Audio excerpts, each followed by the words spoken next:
So my wife and I and daughter have been considering getting a pool done, and we're going through the process of trying to figure out what it's all about. We've got a vision in our mind of what we think it should be like, and have had one experience with a pool before back in Michigan.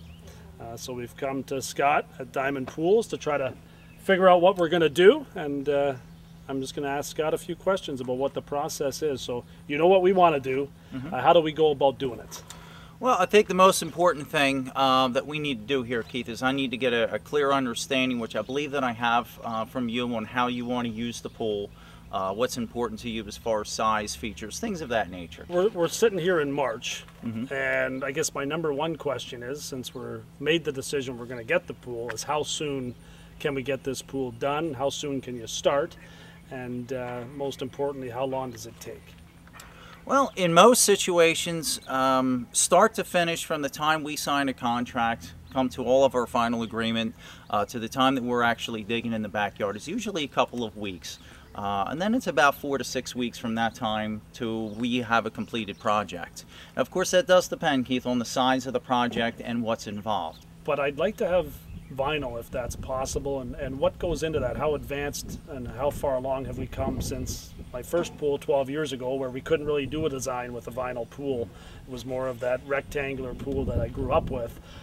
Is there different options now? Can you do it like a gunite pool as far as shape goes, or how close are we to that? Yeah, what we've done in the vinyl industry is just incredible. In the last 15 years, I'd say we've come leaps and bounds, but the last 5 has just been just incredible how we have advanced with the spillover spas, with the walkout stairs, with pretty much any shape, size, and design that you want. In the old days of a gunite swimming pool, you would wrap a garden hose around the yard and say, that's the shape I want. We can do that in vinyl now. If you say you want raised walls, you want this, you want that, we can do it. Swim out benches, lounges, sun decks, we can do all of that in vinyl. 10 years down the road, if we get tired of the color of the vinyl, if it gets a little bit worn, what's the process as far as getting a new one, getting it replaced, and economically, is it feasible? Is it a good way to do it? Yeah, it's one of the biggest things that I've been pushing about the vinyl liner pools, is the fact that 10 years down the road, probably for $2,000 to $3,000 and about 3 days out of your time, we can put a whole new liner in the pool, start to finish. And that's it. That's 2,000 to 3,000 parts labor done. Can you light up the water? At a buddy of mine's pool that was lit up at night that I thought was cool. Water coming over out of the diving board, all the little extra things. And what about a water slide? Let's start with lighting. Lighting has advanced so far. LED lighting that we're putting in swimming pools now, it's really serving 2 purposes. One, it's making the pool beautiful. Second thing is, though, it's also energy efficient going with LED lights as opposed to the old-fashioned big 500-watt light bulbs in there.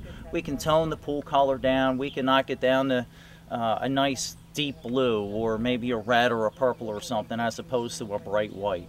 Diving boards, we're now color coordinating the diving boards. If you want to do a gray deck or a brown deck, we can color coordinate the color of the diving board to match that. Water coming out of the tip of the diving board, jets coming out of the concrete deck.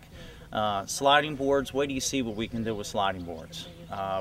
The possibilities are endless now. Water type, somebody's been telling me they've got saltwater pools now that are a little more effective, a little less hard on the eyes as far as swimming. I can remember swimming in my buddy's pool as a kid and coming out and looking like my eyes were bloodshot from all the chlorine. Is there another option with that, though, and how realistic is that with a saltwater pool? Can you do that with a vinyl pool? Saltwater it's still a chlorine-based swimming pool. That's where some people are misled. But we're actually making the chlorine in the pool itself out of water chemistry that's already there. So the beautiful part of it is, like you said, you don't get the eye irritation, you don't get the dried out skin, you don't get the smell on your skin that you've been in a chlorinated pool. But the great part is we can increase or decrease the amount of chlorine in your swimming pool just by turning a dial or pushing a button. And it doesn't cost you any more money. Once we have the salt in the water, we control it electronically, and you're swimming and enjoying it. So whether it's 100 out or 70 out, we can maintain your chlorine at the same cost. I had a buddy of mine that has a remote control for his pool. He can, inside his home, he wants his hot tub on, he can set a temperature and start it up. Is that something that you guys do? Can you heat the pool as well? What goes into all that? Yeah, it's again, technology in the past couple of years, Keith. It's just out of this world. I can give you remote controls about the size of the average cell phone now. You could check from inside the house, the bedroom, your bathroom, I don't care where you are. You could see the air temperature, water temperature. You could turn your hot tub on. You could turn your pool lights on. You want to turn water features on and have the laminar jets squirting out of the deck, push a button and it's all going to work for you. Well, that's great. I love every aspect of it. I think that's covered all the questions that I have, and let's move forward and see if we can get this thing done. Sounds good. Thanks, Scott. Thank you.